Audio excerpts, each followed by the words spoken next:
Now let Amrish confirm once he is checking that bite. Right. Amrish, you confirm. We are just checking it. Yeah. Sir, are you holding the device right now or? No, I'm not holding my device. No, it is steady. He is not then holding. it is okay. Correct. Yeah. So now it is better. It's on my lap, so if I move, then it might move. So I'll sort of try not to move. I keep moving. Okay. Hands problem with that. Shomuduti knows I am little hot.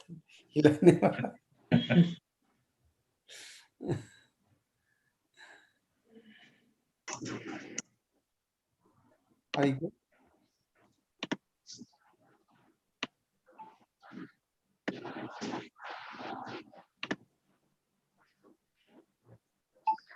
So let me just remove the other videos and then we'll do the final.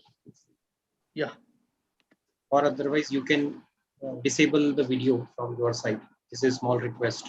Yeah, we will disable our videos. Yeah. Only for during this recording time. Done. Definitely. Normally, there is a protocol in Zoom. Will. Yeah.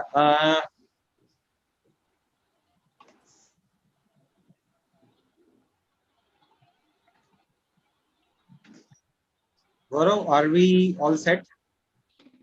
Yes. Okay.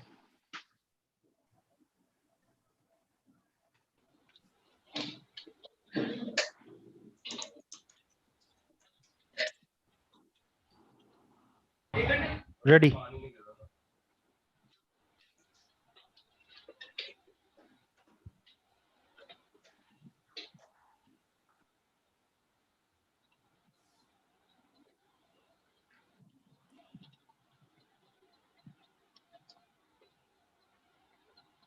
I'm a little bit teda. Is that all right now? Sorry, sir. I'm a little sitting little teda. That is okay. No? It's not obvious that I'm sitting little teda. No? No, sir. Right now it is perfect, sir. We'll start. Yeah, ma'am, in next 10 seconds you can start. Okay, over to you. You can give countdown, Amrish.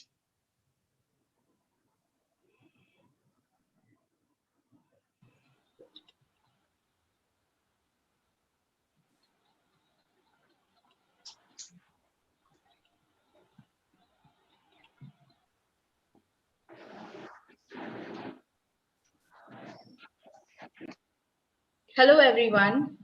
I'm delighted to welcome you all on Urea 40% Talks Practical Aspects Session 2, which is on practical aspects of using Urea 40% in the management of onychomycosis.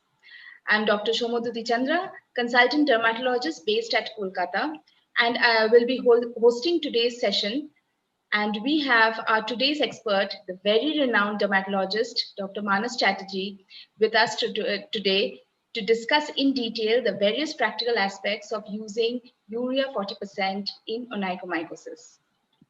Welcome, sir. Thank you, Shomuduti. So to get the ball rolling, we would like to know how you diagnose onychomycosis and what routine tests or investigations do you do for the same? So the diagnosis of onychomycosis is primarily clinical along with dermoscopy. So now dermoscopy is becoming a very important diagnostic modality. We know certain dermoscopic features like the development of the jagged lines, which are a typical feature of onychomycosis on dermoscopy, and of course we know something called an aurora borealis sign. So all these signs do exist. Of course, I'll not go into details, but dermoscopy is important. There are certain investigations which are done if there is a diagnostic confusion. One of them, of course, is a KOH mount. So the KOH mount, of course, it does not diagnose species, but does not find out whether we're dealing with dead or live fungi. But that is a method by which we can make. So therefore, we wouldn't really know whether we're dealing with primary or secondary onychomycosis. The next, of course, is culture. Now, culture, of course, becomes very, very important because with culture, we are able to speciate and of course, also know whether we're dealing with the organisms which are there, alive or dead. Antifungal susceptibility by the micro broth method can also be done following a culture. So culture is important.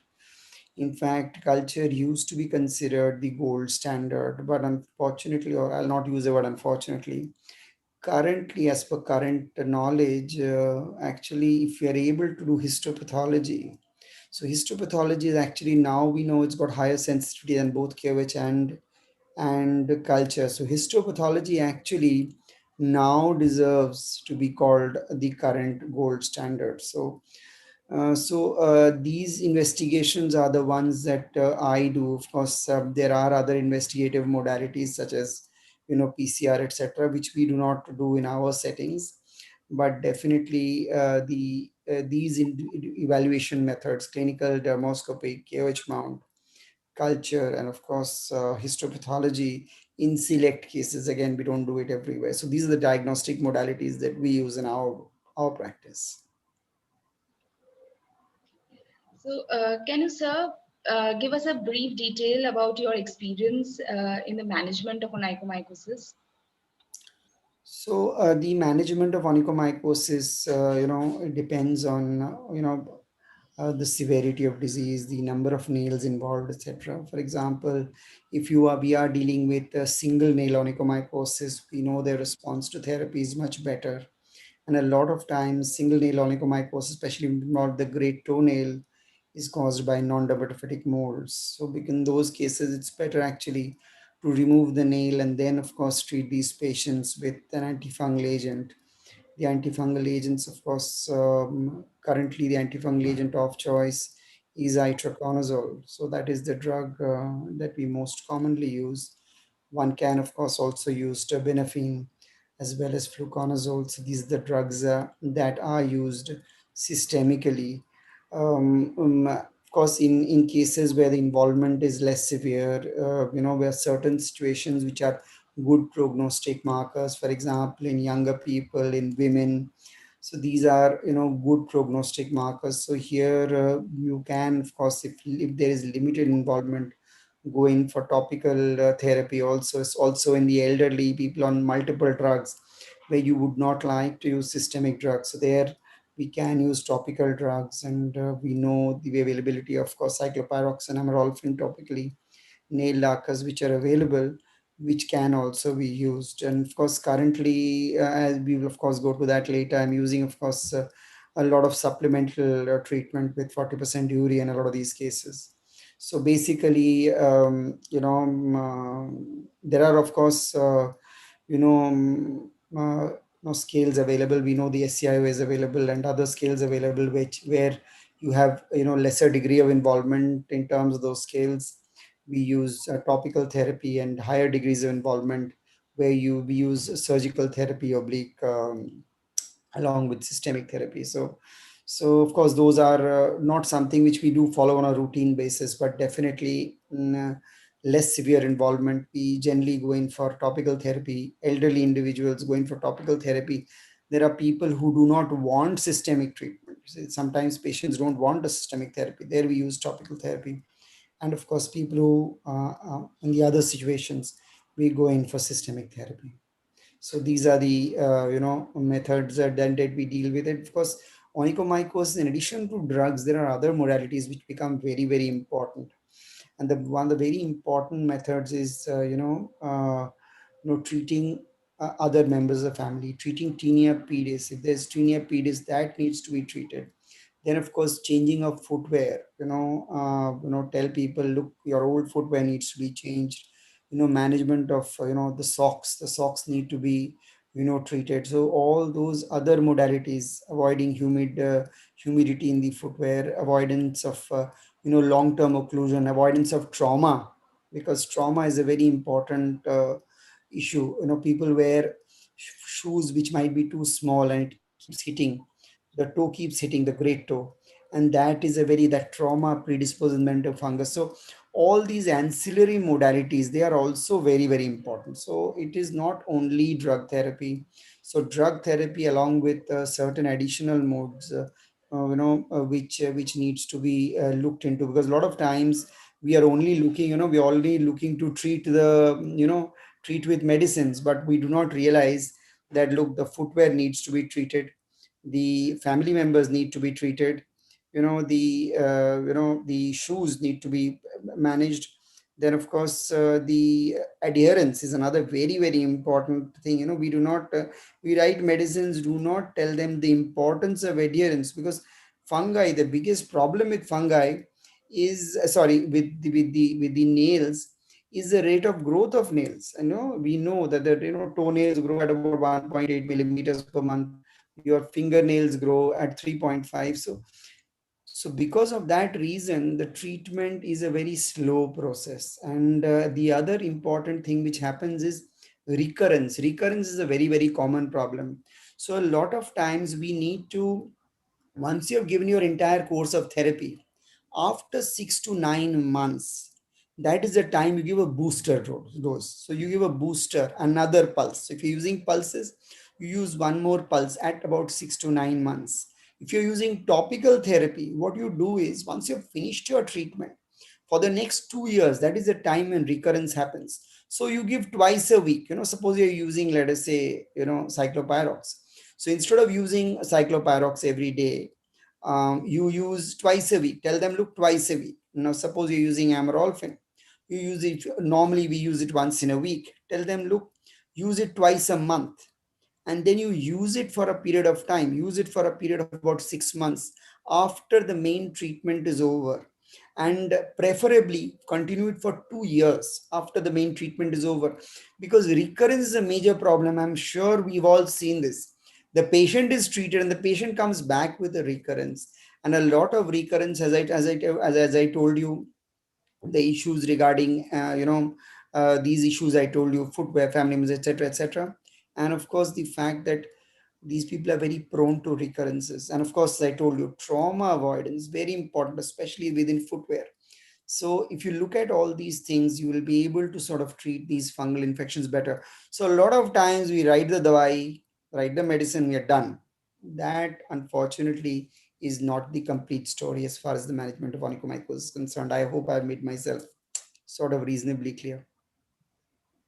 So, among everything, what limitations do you face while treating onychomycosis among the current modalities of therapy we have? So the current modalities of therapy are basically, as I told you, the topical and the systemic modes of therapy. So the major challenges, I will start with systemic and then go to topical, because systemic is the one we most commonly use. And a lot of times the systemic drug which we most commonly use is itraconazole, and we know there are a lot of issues with drug interactions with itraconazole, a lot of issues with absorption with itraconazole, especially people, a lot of these people are using antacids, using proton pump inhibitors. So absorption becomes a problem. So it is and a lot of people are elderly, other comorbidities, cardiac issues, again, where it's a problem using some of the systemic drugs. So sometimes some of the patients who require systemic drugs, you aren't able to exhibit them. That is another important thing. With topical, again, in elderly, applying the topicals very very regularly, very very frequently, becomes a bit of a problem, becomes a bit of a challenge. Something very simple, somebody to bend forward and apply the medicine, that is a bit of a challenge. So these are important issues that we face. And duration of treatment, so anything by which we can shorten duration of treatment is always better, because the longer the duration of treatment, lesser is your adherence to therapy. We all know that. So patients sort of, get sick and tired of it and stop using treatment. And of course, I told you another, I mean, what I answered in the to your previous question, issues regarding, footwear, regarding hygiene, regarding all those other issues, those are also important. So basically, treatment of onychomycosis is not, and I keep saying, it's not just writing the medicine. There are a lot of other things which need to be looked at. So, how do you place this new urea 40% in the treatment armamentarium of onychomycosis? So, as I was mentioning, anything which is able to shorten your treatment duration, by which you are able to sort of, make the medicine penetrate better, reduce the total duration of treatment is always good. So, when 40% urea, we used to previously formulate the 40% urea. But once this ready-made preparation came into the market, it was easier to use for patients, and they didn't need to sort of, and we didn't need to formulate it. And with formulation, the problem is inadequate distribution of the urea in that particular, in the final thing that we make, the final preparation which we make in petrolatum. So so that becomes a bit of a problem. So so the way I use it is, I use the urea in conjunction with either topical or systemic therapy. So we all know that urea alone is it works, but it always works better when you use it in conjunction with a systemic or a topical agent. So when I'm using a urea with a topical agent, what I normally do is I use it with amorolfin. So I normally use urea. I tell the patient, look, you apply the urea. In fact, it's done in our clinic, in our hospital. The patient applies the urea, keeps that urea on for 5 days, occluded for 5 days. The urea is opened on a Saturday. The patient applies the amorolfin on a Sunday, and then the urea is again applied on Monday and goes on till Saturday. So what that does is, it causes enough keratolysis for the amorolfin to sort of penetrate better, and the treatment to work much faster. So we all know now that urea, if kept on occluded for a period of time, between 5 to 7 days, works much better as compared to applying it every day. But yes, we do have patients who aren't able to come. So here also the new formulation is good because patients are able to apply it. You don't need to occlude it. Just keep applying it, just like it's a gel cream based formulation. Patient just applies it like a cream on the nail.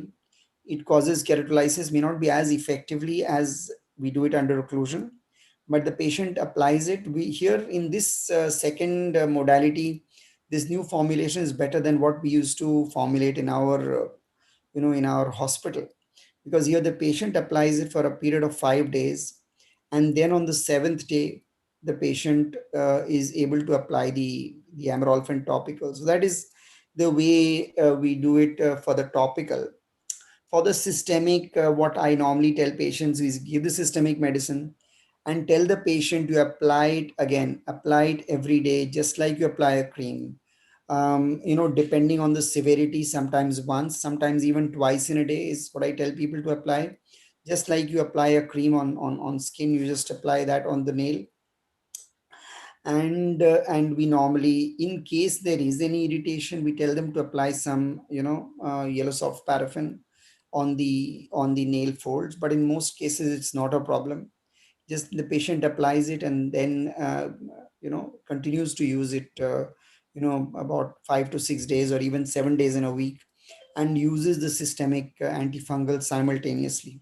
So these are the methods by which I use it topically and systemically, as in conjunction. It's always sort of in conjunction with the normal nail lacquers.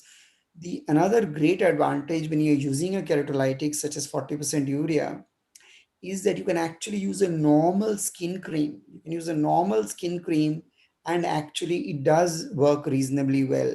We have published data on a regular cream using a keratolytic agent such as 40% urea.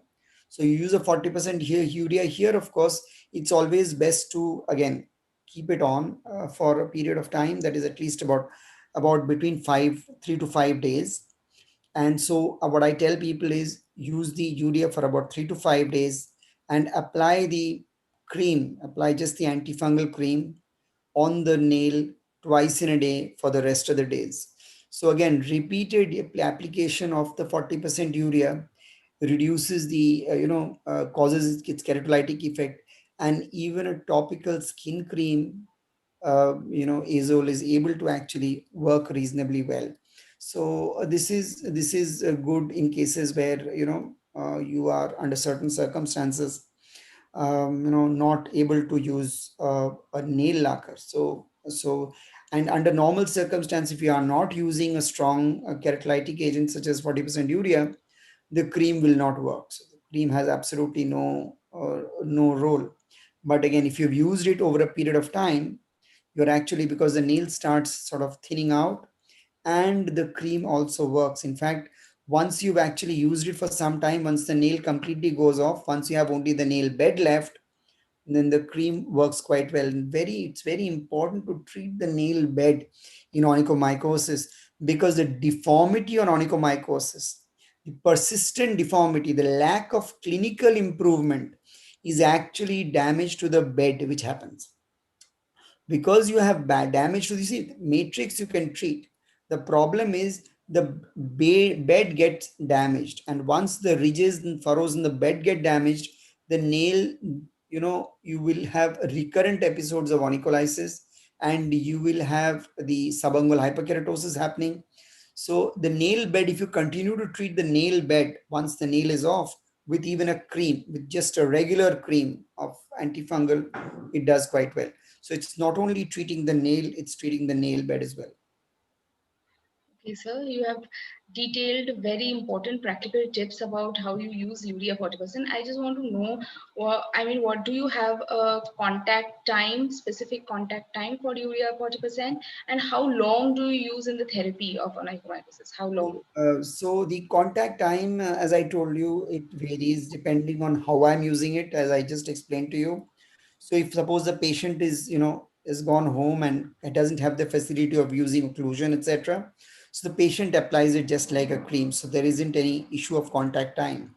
The ideal contact time is actually approximately 5 to 7 days, approximately a week. After that publication by Robert Barron, etc., so we all started using it for a 1 week period. But that may not always be possible if the patient is, doesn't stay, and the patient is elderly. As I told you, repeatedly doing occlusions is nice theoretically, but may not be practical. So under those circumstances, it's very simple. We tell the patient to just apply it, just like a normal cream. So occlusion, yes, ideal occlusion period is a period of 7 days. But under various circumstances, especially suppose when I'm using a cream, I use shorter periods of occlusion.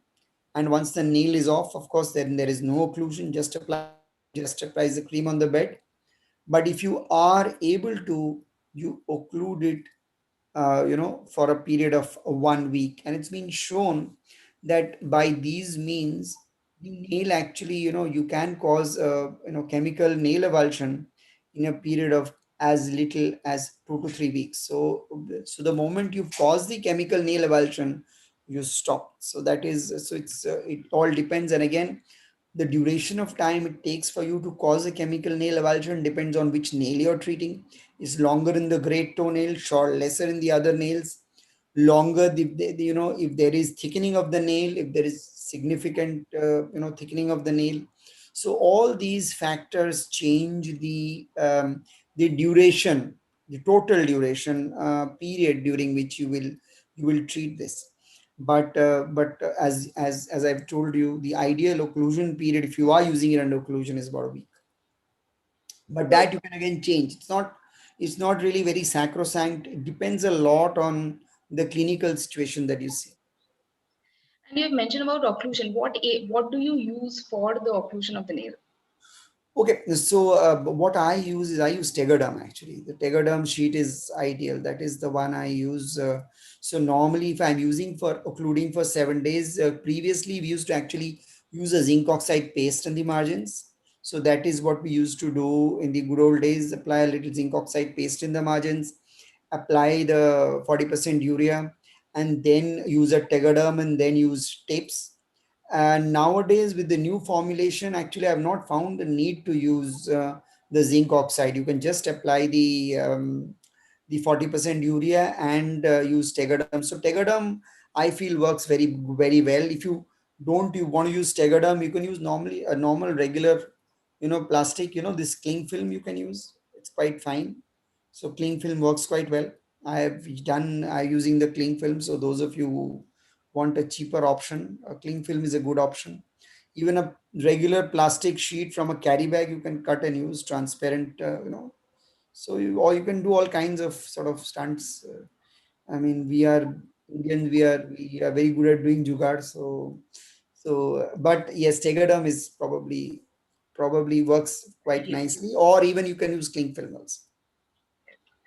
So, how do you find the new base that is a cream gel base they have used for urea 40% for the treatment of onychomycosis? I find it, easier to apply. Again, I told you the patient applying it has become much easier. And a lot of patients of ours live in the suburbs, live far away. They are not able to come. So the patient's own application, applying repeatedly, is if the patient finds it much easier, much less irritating. They have, added tea tree oil and things which really makes it much less irritating. So in fact, I haven't seen any patient with periangular irritation with the new formulation till now. So which is sort of great. No patient has complained to me that I'm having irritation. And of course, it sticks to the nail well. It's got that. The ingredients which actually enable the medicine to sort of remain on the nail, stick to the nail. It doesn't really sort of spread and cause problems to the periangular tissues. So I find, these respects, patients own applying it and the ease of applying it by us, and the relative lack of actually physically protecting the periangular tissues with the new formulation. Yes. So, you have find this product extremely safe and tolerable, but still, did you notice any adverse effect worth mentioning in your patients? So actually speaking, in my patients, whomsoever I've used it, I have not seen any. In fact, I was quite surprised that no patient came to me. I keep asking patients, do you have any redness, etc., around the nails? No patient has really come to me, and I think the reason for that is, of course, one is you have to give instructions which need to be very, very clear. You tell them you apply it on the nail plate. You can actually leave a thin rim where you need not apply. Initially, as I said, I was using a zinc oxide paste. Thereafter, I have now stopped using it. In fact, nowadays, my occlusion patients have really reduced. Nowadays, I hardly use occlusion. Initially, I was, because nowadays I found this method of just the patient applying it like a cream twice in a day. Because of its base, the patient is able to apply it twice in a day, or the patient's attendant is able to apply it twice in a day. So it becomes you know very convenient for patients to apply. And I've not really seen any. I was actually a little surprised. I don't have any patient complaining of any irritation, etc., though the product monograph does mention, but my patients haven't had that problem. So, how do you rate this current urea 40% in the management of onychomycosis? So, So I don't know about rating. So some kind of some kind of rating scale. But I mean, I feel it's a very good add-on. It's definitely it's because it's one agent. When in fact, when they came out with this product, I told them, look, this is one thing which was a practice gap with us. And in a lot of situations like onychomycosis, onychogryphosis, even nail psoriasis, eczema involving nails with dystrophic changes, a lot of other nail issues.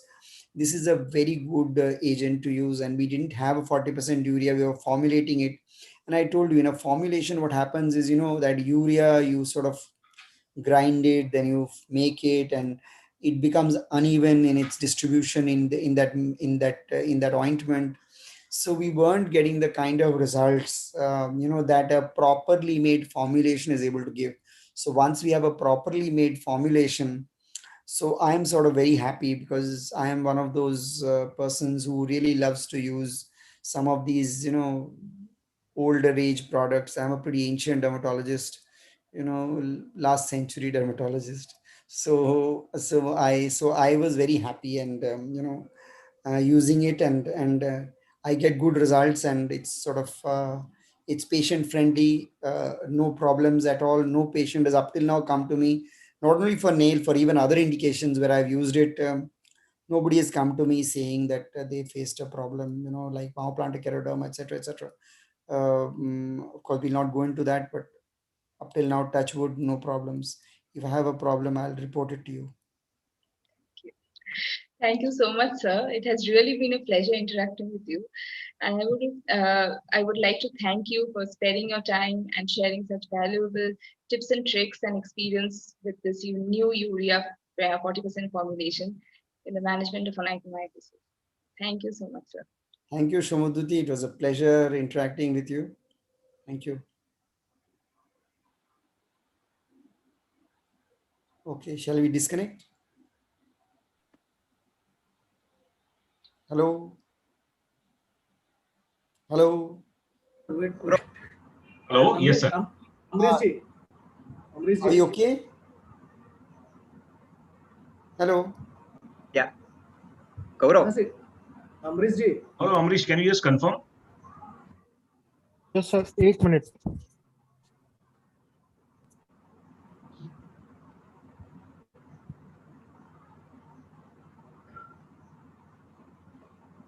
And overall, it went on well, sir, from the looks, because there was no shakiness. Your camera was steady. Thank goodness. The session was fantastic, and I am recalling this 2-hour session in Alembic, sir, you done in Symposia Gokapics. If you can recall, sir, on air. One topic, 2 hours we have taken. Yes. Yeah, Gaurav and Amrish ji. तो check करेगा वो अपने हिसाब से. Yes, they must be कोई checking. बीच में कहीं कुछ ब्लप हो या नेटवर्क का ही है तो शायद से एक बार चेक कर लेना उसको. Mano sir, Imran sir, you know na? Yeah, I have interacted with Manas sir. Imran Acha, sir acha. here. I am sales head for Maxcore divisions. Okay, great. Me and Sanjay, he handles marketing and I take care of sales. Okay. You all are sitting in your office? Yes, sir. We are in Sir, allow office. us a few Yes, minutes. Sorry to interrupt you in between. मेरी Allow us बात few तो- minutes. We are just checking it. Yes. Don't worry. You keep please checking. On 24th, our office resumed, sir. So we are operating from the office. Okay. And where is this? So this is in Kandivali, Mumbai. Okay. Mumbai, most of the offices are now open with some reduced attendance. Around 50% people are attending the offices. Okay. Kolkata also should come under control in next 8 to 10 days. Hope. Yes, So. I hope so. Yes, sir. I had to really hunt and find out my blue shirt. Because I was trying to find a dark blue shirt. Sir, your shirt is also matching with man dress. Yes, myself and Shamuduti are wearing the same color. Background is same pinch. Dress is matching. Correct. No, I was telling Shamuduti, normally I'm only asking questions. Last meeting 2-3 days back, I was asking Shamuduti a lot of questions. Yeah. So this time Shamuduti. Really helpful, sir. Badla. Using topical